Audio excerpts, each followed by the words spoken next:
Hey folks, welcome back to the Sedgwick Jimmy channel, and today we're going to be looking at the history of coffee, that warm black nectar of the gods. How did it go from a small tree in Ethiopia to a worldwide phenomenon, and let's be honest, one of the world's greatest addictions? That's what we're going to explain, so let's just get into it. First, let's start with the word itself. Coffee is supposedly named after Kaffa, the region of Ethiopia where a herder noticed his animals eating these strange berries that kept them from sleeping at night, so he tried them himself. The first recorded use of the English word coffee appears in 1582 and comes from the Dutch koffie, which was itself derived from an Ottoman Turkish word which again roots itself back to Arabic. Coffee in its liquid form was first developed in Yemen in the 1400s as a drink used in Islamic shrines, typically to help with fasting and staying awake during night-long rituals. It was in Yemen that they figured out that if you removed the seeds from inside the coffee berry, or cherry as it's often referred to, then roast and soak them in water, you got an energizing drink.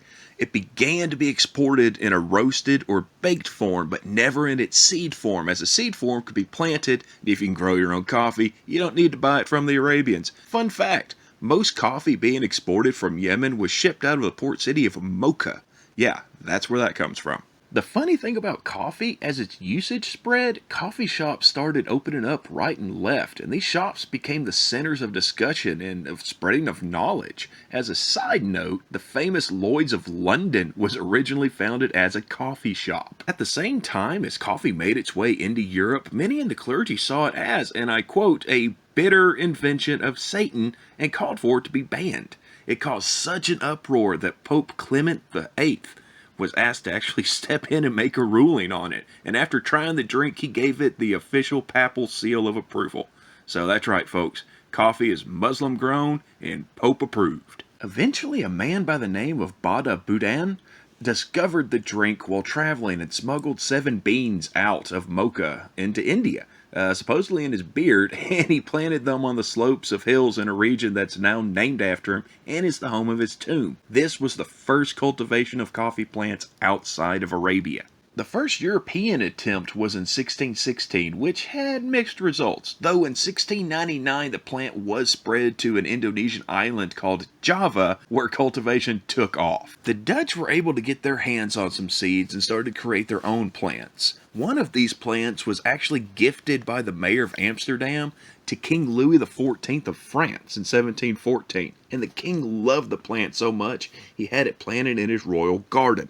This gifted plant is very, very important to coffee. See, in 1723, a naval officer obtained a seedling from this plant and traveled with it to the New World. Every coffee plant currently in North or South America, including the Caribbean, comes from this seedling. If you're drinking coffee right now in America, it can be traced back to that one single seedling. Pretty wild, right? It was spread on into Brazil by a rather nefarious way. See, the French weren't willing to part ways with any plants, and boy did the Portuguese want some plants. So they sent Fransisco Palheta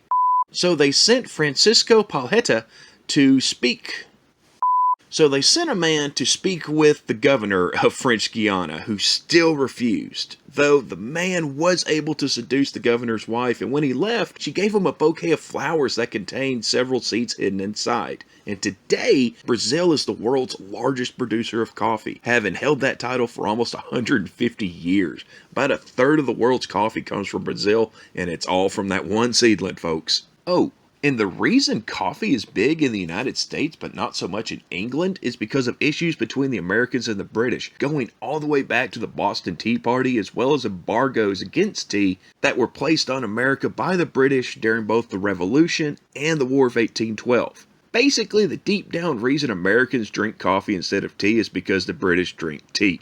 Americans drink coffee. By the way, the most expensive coffee in the world, Kopi Luwak, is rather special in its creation. See, the cherries are eaten by a species of civet. It's like a cross between a cat and a lemur.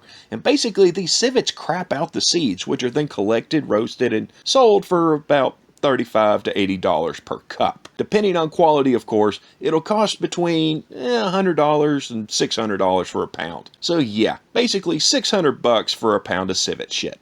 And that's just about going to do it for our bittersweet trek through the origins of coffee. If you liked it, give us a like. If you want to see more, why don't you give us a subscribe? If you have anything to add or any ideas for future videos, head on down in the comments and let us know. Until next time, enjoy your coffee, keep your sticks on the ice, and come back here for more Sedgwick Jimmy. Come check it out.